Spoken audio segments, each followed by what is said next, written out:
All right, it's Miss Kia, and I'm back, right? We are still on Unit 1. I am Abundant Love, but we are on Module 2, 2, 2. Okay? And I want to remind you that you deserve love. So that's why you're doing this. Because a lot of people go through their whole lives and they feel undeserving of complete love, even when they see it or it's happening to them, or they just don't think they're worthy of it, and they're not prioritizing the love of their self. So it all is it's all a big, it all goes hand in hand, right? It's a reflection. But I want you to begin to think. We're going to talk about how do I receive it, right? AKA the love. How do you receive that? We're going to talk about our love points. And before I kind of get deeper into the love points, I want you to think about too, well, honorable mention, right, is the Five Love Languages by Gary Chapman. And the five love languages, as you all know, are quality time, words of affirmation, acts of service, gifts, and physical touch. Right. And a lot of us, he designed it for people to reflect in their relationship with one another and how they're giving and receiving and understanding. And I know we reference it a lot in the world, even if you don't live by it or do it every day, right? A lot of people have taken the love language tests or, they speak to those things. So those are honorable mentions. I love the love languages. They give us a place to start, okay? A place to stand.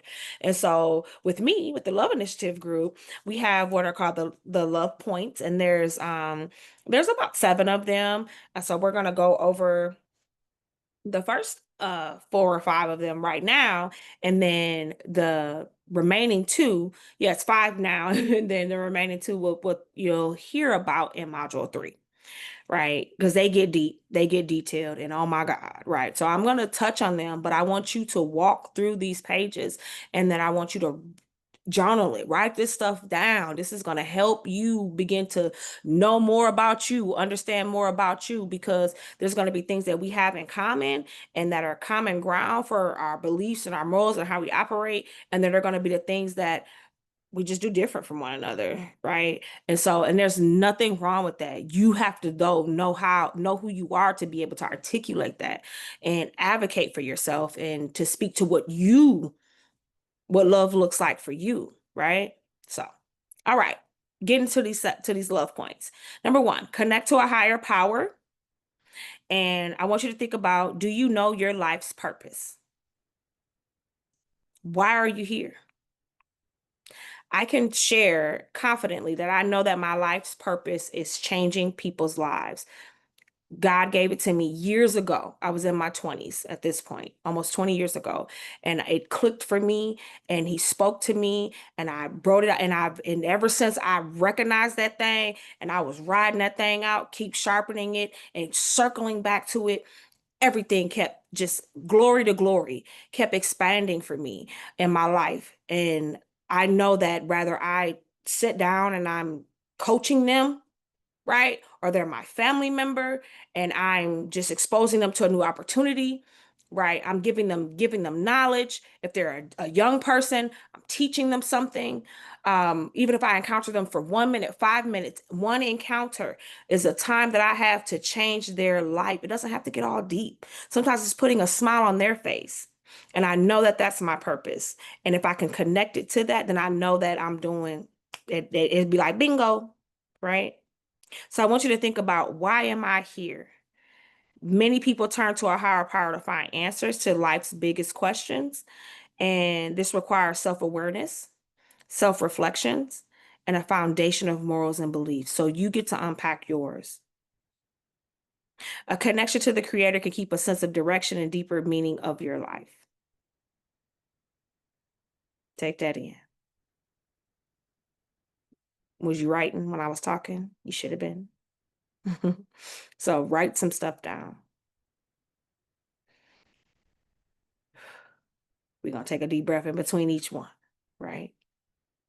Prioritizing self-love. Do you take time for yourself regularly? You must stop putting yourself off for later, right? People are dying every day because they're putting themselves off for later. They're killing themselves on the inside.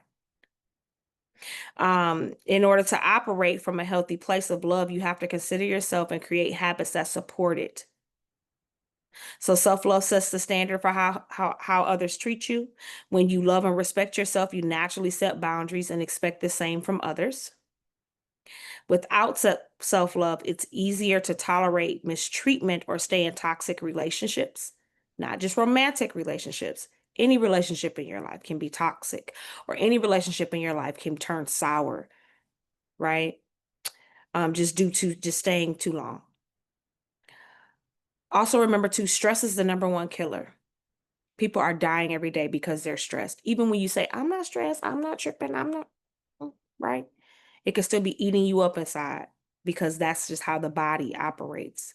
So prioritizing yourself, not letting these people stress you, and doing the work. So then you are always clear on where it's going and keeping that stress level way down, even to where it doesn't exist. But we know that that's constant work. Um, like I said, when we do the power hour is rooted in abundant love and self-love. And so we'll get into that in the next unit even deeper. I'm gonna keep reminding you because I need you to keep doing your power hour so we can be reflecting together in the next unit for sure. All right, deep breath. Right, let it out. And inhale, the Lord. Inhale all your beliefs and the things that you believe in yourself, right? Your higher power, we're connected to that. And then exhale the BS, right? Things that are not like our creator, that are not like God, that are not of them, right? Exhale that, give it away. All right, healthy boundaries. I want you to think about that self-love gives you an inner anchor, right? So then you already know like what I was going and what ain't going. Your self-love journey will allow you to build emotional resilience. Life will always bring challenges. It's going to be rejection, failure, setbacks. However, if your sense of worth comes from within, you're less shaken when the things do come up. It doesn't mean that they do not hurt. It does not mean they do not bother you, that you won't cry, that you won't laugh, that you won't kick, scream. And it ain't all bad. Sometimes it's just overwhelming joy, right? Life is coming at you, but you're going to be anchored to keep a level head and to keep a clear view and be centered.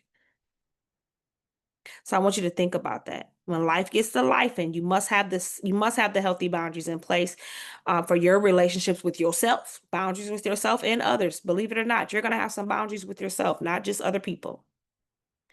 They help fuel better decisions. Healthy boundaries do.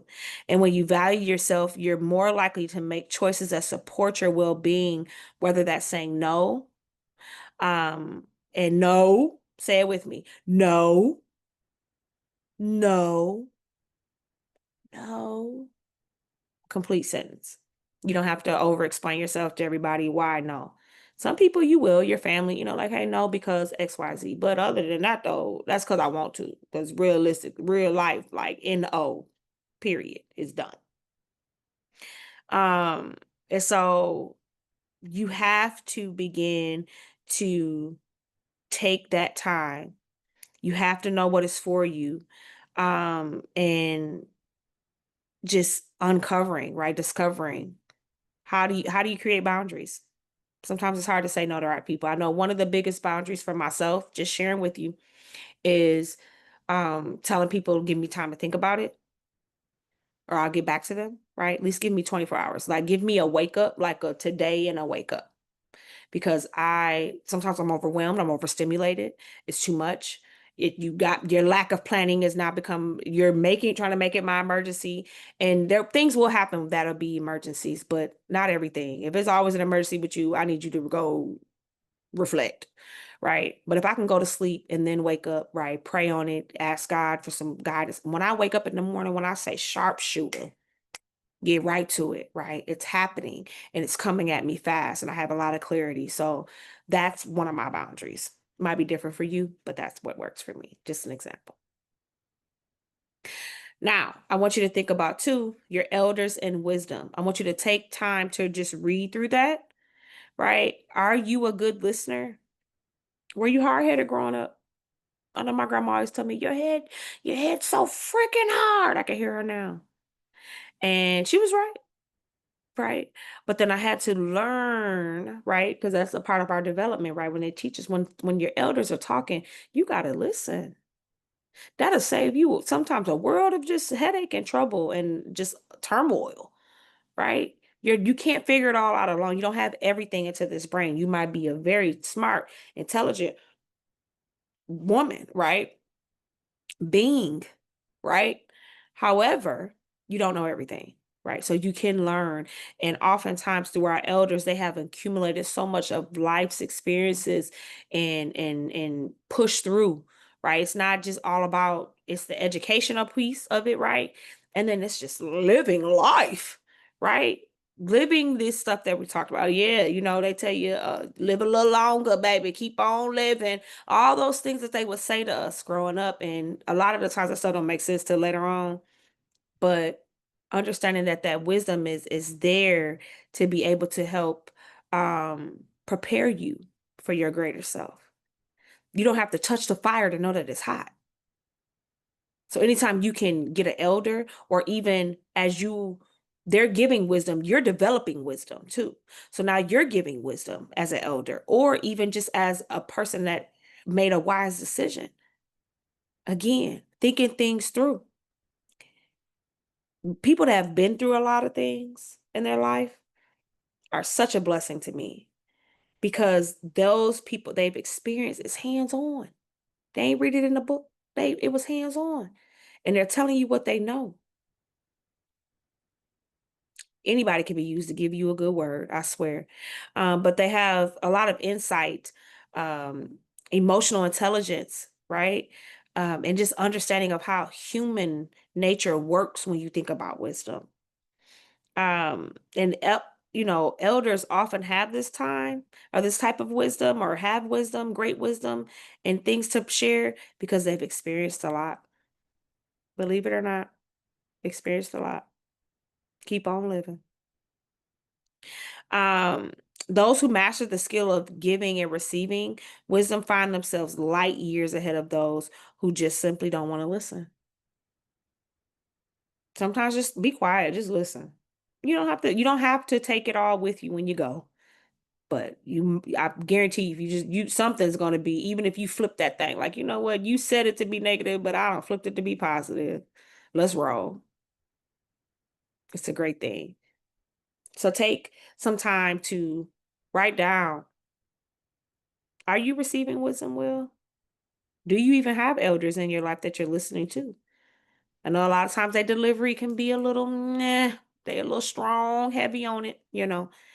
But if you keep on living, you start to feel like too, like, listen, when I get to saying it, you better just catch it. I ain't got time to be figuring out how you receiving it, right?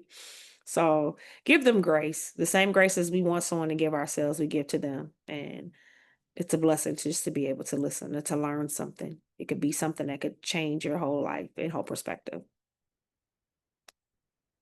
All right. The power of choices, right? The power of choices. You get to choose. The choice is yours. It is your birthright. Now, in this life, we get to choose. Every decision that we make, no matter big or small, shapes our lives, identities, and our futures. Right? We know people right now. I could tell you people right now that are doing amazing things because of their choices, and some that are, locked up for maybe the rest of their lives because of their choices, or a good chunk of their lives because of their choices. And it's all grace. Grace gets it all in that thing, right?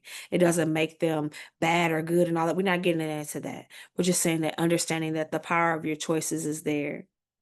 And I just want you to read this over with yourself. Your choices can be, um, you must know yourself in order to trust yourself. And so that's the time that we spend. That's the self-love that we spend. So then when you're in that moment, it ain't just all about, oh, you was gang banging and you was riding in the car and the guns came out, right? Something just extreme. It's not even that. It could just be the good choices of, spending enough time with myself to know, hey, every day I'm running late. And now today I'm not going to be racing out the door. And maybe that avoided an accident. Or, it allows me to perform better in my job, or show up better, not even just performing, but like show up better as my best self at work or at school, right? So that I can grasp those opportunities that are on my list and goals that I want to achieve. People will see me and recognize me because I am showing up. I am doing my thing. But choices matter because they define who we become, they create our reality, and they influence others. Not about being a role model, but are you walking what you talk? Are you doing the work? Or are you just telling everybody what they want to hear? Right. But when we begin to walk this thing out, there's going to be good, bad, ugly, tears, laughs. It's going to be mountain high, valley low, but you're going to be in it. And when you are doing the work, people will see you. There will be a different glow about you. They're going to know that you're a real one. So let's do it. Um, we give until it's gone, but that's not what you no longer do that. It's going to be behind you. No longer that. You're going to fill up and pour out. You ain't going to be in no dusty, no rusty cup. So I thank you. Thank you so much. I love you. I do. And I'll see you in the next video.